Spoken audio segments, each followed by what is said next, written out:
Ես էլի եմ ուզում դիմել մեզ լսողներին այս տաղավարից, ժողովուրդ, ով ինչ կարողություններ ունի, ով ինչ հնարավորություններ ունի, ով ինչ արել երկրի համար ու ինչ չի արել, այդ ամենը կխոսենք երկիրը փրկելուց հետո, հիմա ժամանակը չէ, հիմա պետք է օգտագործել բոլոր ուժերը, այո, պետք է գնալ իմպիչմենտի ճանապարհով, այո, պետք է դուրս գալ փողոց, այո, պետք է պաշտպանել եկեղեցին, կան քաղաքական պրոցեսներ, որոնք այս պահին տեղի են ունենում, այդ բոլորը պետք է միավորել, օրերս Բագրատ Սրբազանը հայտարարեց, որ նա չի լքել փողոցը, ինչում գոնե ես համոզված եմ եւ պատրաստվում է պայքարի նոր ալիք, բոլորը միասին պետք է պայքարեն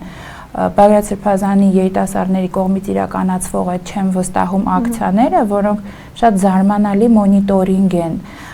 երբ մարդիկ ուղղակի կամերային ասում են, որ ես ընտրել եմ Նիկոլին եւ սխալվել եմ, դա անգին է, դա էլ է մի պատճառ, որ Նիկոլը այսօր ցնցումների մեջ է, այդ ամբողջը պետք է միավորված լինի, ի վերջո փողոցային ճնշման արդյունքում տեղի են ունենում այնպիսի բաներ, որոնց ուղղակի չես կարող հավատալ, ուստի եւ Դավիթ Համբարձումյանի թեկնածությունը, որը այս պահին առաջադրված միակ ողջախոհ, վստահելի եւ հստակ թեկնածությունն է, պետք է պաշտպանել ազգային ժողովում, պաշտպանել փողոցում, պաշտպանել սոցցանցերում, պաշտպանել անձնական զրույցներում, մենք պետք է հասնենք Նիկոլ Փաշինյանի հեռացմանը